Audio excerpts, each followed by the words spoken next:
जी हाँ दोस्तों, Tokyo Olympic के 8वें दिन में भारतीय खिलाड़ियों का कैसा प्रदर्शन रहा, ये सारी जानकारी आपको हमारी इस वीडियो में मिलेगी।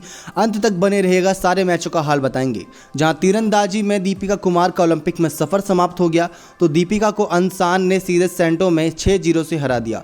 जहां बीते दिन मैरी कॉम की हार पर थोड़ी निराशा हुई थी, वहीं आज लवलीना बोरगोहेन ने भारत के लिए पदक पक्का करते हुए सेमीफाइनल में प्रवेश किया, जो भारत देश के लिए बहुत खुशखबरी है। हालांकि एक अन्य महिला मुक्केबाज सिमरनजीत कौर, जो 60 किलो कैटेगरी में ओलंपिक में खेलों के पदार्पण के साथ ही प्री क्वार्टर फाइनल में हार कर बाहर हो गई। वहीं दूती चंद 100 मीटर में क्वालिफाई करने में नाकाम रही। चलिए दोस्तों, आपको शुरुआत से बताते हैं कि दिन की शुरुआत से लेकर अंत तक हमें क्या मुकाबले देखने को मिले। तो दोस्तों, आज दिन का अंत बहुत शानदार हुआ, क्योंकि भारतीय पुरुष टीम ने जापान को 5-3 से हराया। भारतीय की पुरुष हॉकी टीम ने टोक्यो ओलंपिक के ग्रुप स्टेज के पूल ए के अपने आखिरी मैच में जापान को 5-3 से हराया। भारत ने अपने ग्रुप में दूसरे स्थान पर नॉकआउट के लिए क्वालिफाई कर लिया है। जापान के खिलाफ मैच की बात करें तो भारत के लिए 2 गोल गुरजंत और 2 हरमनप्रीत सिंह और 1 नीलकांता शर्मा ने किया। भारत की यह चौथी जीत है। उसने स्पेन, न्यूजीलैंड, अर्जेंटीना को भी मात दी है। इसमें जापान का भी नाम जोड़ लीजिए, लेकिन ऑस्ट्रेलिया से वो बुरी तरीके से हार गया था। उसके बाद दोस्तों, इससे ठीक पहले मैच शुरू हुआ था पीवी सिंधु का।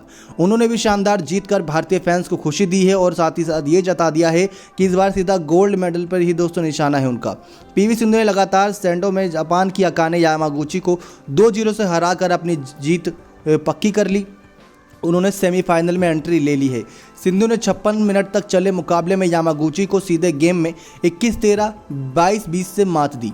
साथ ही साथ दोस्तों, यहाँ तीरंदाजी की बात करें तो दीपिका कुमारी के लिए दोस्तों आज दिन थोड़ा बुरा रहा, क्योंकि दीपिका कुमारी का ओलंपिक में सफ़र खत्म हो गया इस वाले। दीपिका को अनसान ने सीधे सेटों में 6-0 से हराया। दीपिका ने यह मुकाबला 27-30, 24-26, 24-26 से गंवा दिया। अब तीरंदाजी में अब सिर्फ अतनु दास से ही उम्मीदें बची हैं। अब बात करें दोस्तों भारतीय महिला हॉकी टीम की, तो उन्होंने भी आज आयरलैंड को मात दी। भारतीय महिला हॉकी टीम ने आयरलैंड के खिलाफ अंतिम मिनट में महत्वपूर्ण गोल करते हुए 1-0 से जीत दर्ज करी और क्वार्टर फाइनल में प्रवेश की उम्मीदों को बनाए रखा। रानी रामपाल ने शानदार सुंदर पास दिया और जिसे नवनीत कौर ने गोल में बदल दिया और सुनिश्चित किया कि भारत अभी भी टूर्नामेंट में है।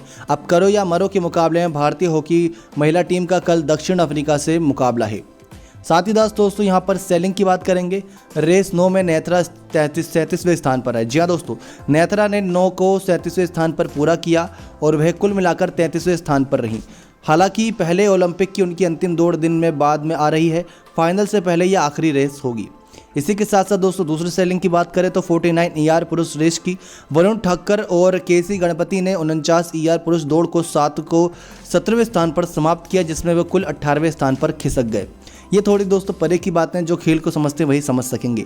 बाकी एथलेटिक्स की बात करें दोस्तों, तो दूती चंद महिलाओं की 100 मीटर में क्वालिफाई करने में नाकाम रही।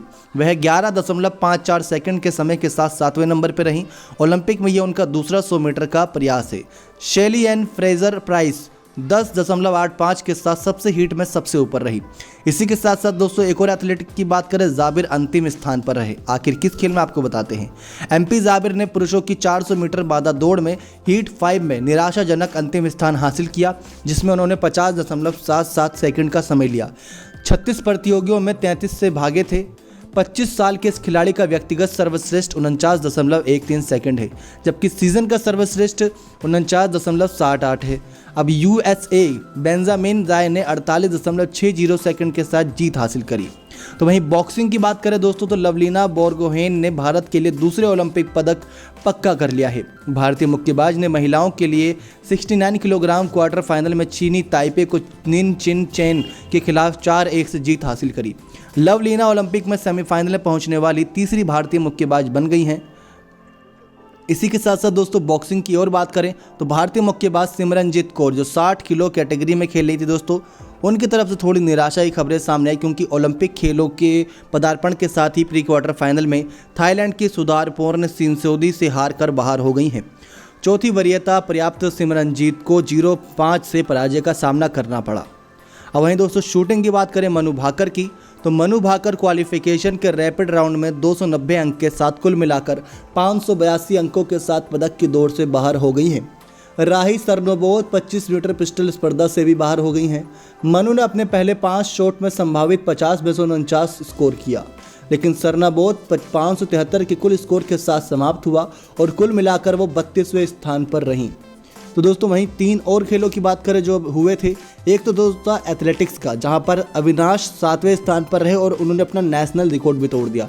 दरअसल दोस्तों अविनाश साबले फाइनल के लिए क्वालिफाई करने में विफल रहे, लेकिन पुरुषों की 3000 मीटर में एक नया नेशनल रिकॉर्ड बना डाला।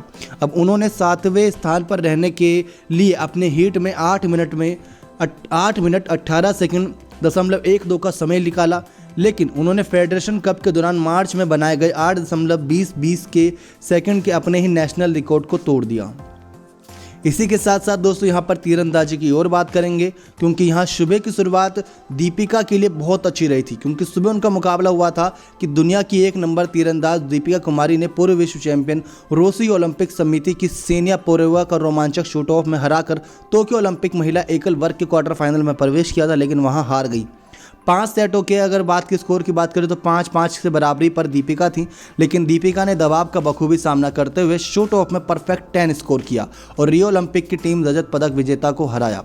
लेकिन इन सब चीज़ों के बावजूद दोस्तों क्वार्टर फाइनल में उनका हार का सामना करना पड़ा। इसी के साथ साथ दोस्तों यहाँ पर बात करें राही की, तो राही फाइनल में जगह बनाने में नाकाम रही। राही सरनोबत के 25 मीटर पिस्टल फाइनल में पहुँचने की संभावना थी। उन्होंने रैपिड को 286 और 96, 94 और 96 के साथ पूरा किया।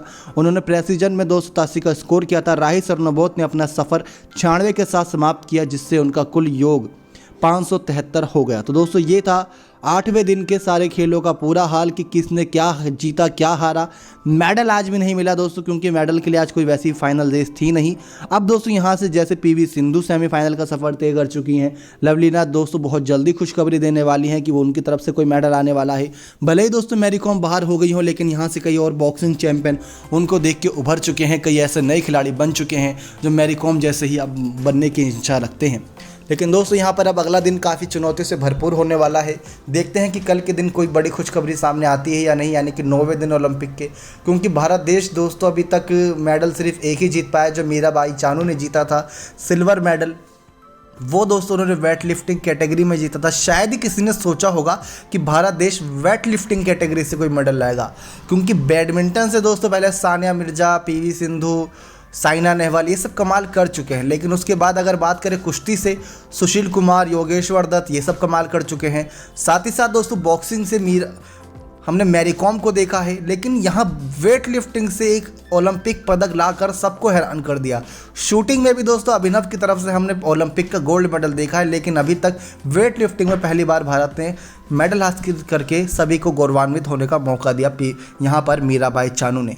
तो दिन 8 का मुकाबले का सारा हाईलाइट दोस्तों आपके सामने रख दिया। सबसे बड़ी जीत कहें तो हॉकी टीम के लिए रही, पीवी सिंधु के लिए रही, लवलीना के लिए रही। ये तीनों का आज दिन रहा। दीपिका का सुबह वाला मैच बहुत परफेक्ट था, परफेक्ट 10 लगाकर उन्होंने आगे के लिए जगह बनाई, लेकिन अगले मुकाबले में ही उनका हार का सामना करना पड़ा। अब दोस्तों यहाँ पर अतनु दास से बहुत ज़्यादा उम्मीदें हैं, जितनी कह सकते हैं उतनी ज़्यादा उम्मीदें हैं। नेक्स्ट 9 स्पोर्ट्स की रिपोर्ट। नमस्कार।